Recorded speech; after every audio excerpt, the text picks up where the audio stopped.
নমস্কার বন্ধুরা, আজকে আমি আলোচনা করব ক্লাস 5-এর 3 নম্বর মডেল স্কুল। আজকের প্রথম প্রশ্ন আছে, পূর্ণিমা তিথিতে হয়, এটা হবে চন্দ্রগ্রহণ। কাগজ তৈরি হয় চীনে। চাঁদ যার চারপাশে ঘোরে, এটা হচ্ছে পৃথিবী। লেখাপড়া করা শিশুদের আইনত অধিকার 14 বছর বয়স পর্যন্ত। স্টিম ইঞ্জিন চলে কয়লাতে। তাল পাতায় লেখা বইগুলিকে পুঁথি বলে। ড্যাশ হলো সকল শক্তির উৎস সূর্য। Safe drive safe life. পরিবেশ বান্ধব একটি যান সাইকেল। বয়স্ক মানুষকে সম্মান করা উচিত। এখানে বাম স্তম্ভ ডান স্তম্ভ দেখো। পাহাড়ি অঞ্চলের বন্যা, এটাকে বলে হরপাবান। টারবাইন হবে জলবিদ্যুৎ। কালো হীরা কয়লা। পথের পাঁচালী বিভূতিভূষণ বন্দ্যোপাধ্যায়। সুনামি হবে সামুদ্রিক জলোচ্ছ্বাস।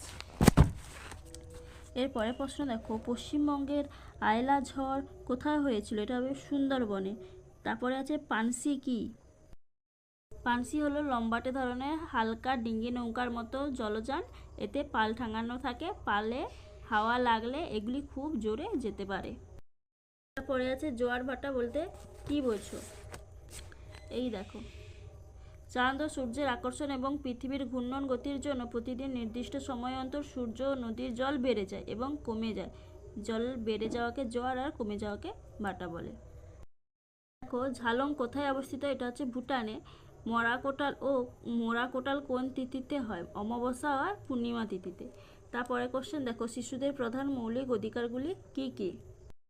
এই দেখো, শিশুদের মৌলিক অধিকার: বেঁচে থাকার অধিকার, খাদ্য পানীয় জল পাওয়ার অধিকার, স্বাস্থ্য ভালো রাখা, অসুখ হলে চিকিৎসা পাওয়ার অধিকার, নিজের মত প্রকাশ, আলোচনার স্বাধীনতা, মারধর ও মানসিক পীড়ন থেকে সুরক্ষার অধিকার ইত্যাদি। তারপরে কোশ্চেন দেখো, স্বাস্থ্য ভালো রাখতে কি কি করবে?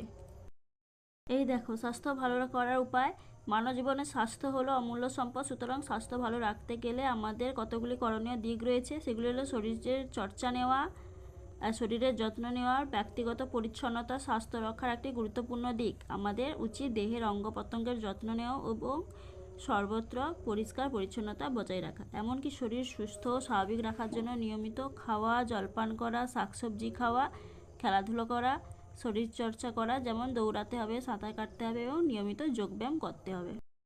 সূর্যের আলো কি কাজে ব্যবহার করা হয়? এই দেখো, সূর্যের আলো তাপ কি কাজে লাগে? সূর্যের আলো বীজ থেকে নতুন উদ্ভিদের জন্ম দেয়। সূর্যের আলো নিয়েই গাছের সালোক সংশ্লেষ প্রক্রিয়ায় খাদ্য তৈরি হয়। সূর্যের আলোয় জন্মানো উদ্ভিদ মাটির নিচে চাপা পড়ে কয়লা তৈরি হয়। সেই কয়লা পুড়িয়ে তাপবিদ্যুৎ হয়। সূর্য শক্তিকে কাজে লাগিয়ে বিদ্যুৎ তৈরি হয়। সূর্য শক্তি দিয়ে আমরা আলো জ্বালাই আর গাড়ি চালাই। তারপরে কোশ্চেন দেখো, কয়েকটি জলযানের নাম লেখো। এদের সাবমেরিন, নৌকা, জাহাজ, লঞ্চ ইত্যাদি। রাস্তায় চলার সময় কি কি সতর্কতা অবলম্বন করতে হবে? এই দেখো, রাস্তায় হাঁটতে গেলে কি কি মনে রাখতে হবে। এগুলো আমি আগের মডেলগুলোতে ভালো করে পড়িয়ে শুনেছি, তাই এখানে দেখিয়ে দিচ্ছি, এখান থেকে করে নেবে। প্রাচীনকালে মানুষ কীভাবে চলাফেরা করতেন? এখানে দেখো, আগেকার দিনে সাধারণ মানুষ হেঁটে যেতেন কেন? তার মানে আগেকার দিনে সাধারণ মানুষ বেশিরভাগ সময় হেঁটেই যেতেন, কারণ আগের দিনে ঘোড়ার গাড়িতে বা পালকিতে যাওয়ার খরচ ছিল বেশি, তাই সাধারণ মানুষ হেঁটেই যেতেন। তবে দূরে যেতে হলে মালপত্র বয়স্ক এবং শিশুরা গরুর গাড়িতে যেত। তোমার এলাকায় কি কি যানবাহন আছে? বাস, লরি, রিক্সা, এই টোটো, এইগুলো। আবহাওয়ায় খবর কীভাবে পাওয়া যায়? এটা কি হবে? টেলিভিশন, খবরের কাগজ, রেডিও, ইন্টারনেট ইত্যাদি। তারপরে কি আছে, তুমি কি কি প্রাকৃতিক দুর্যোগের নাম জানো? ভূমিকম্প, বন্যা, সুনামি, জলোচ্ছ্বাস ইত্যাদি। সুস্থ সামাজিক পরিবেশ কিভাবে গড়বে? সুস্থ সামাজিক পরিবেশ গড়ে তোলার জন্য মানুষকে শিক্ষিত হয়ে উঠতে হবে।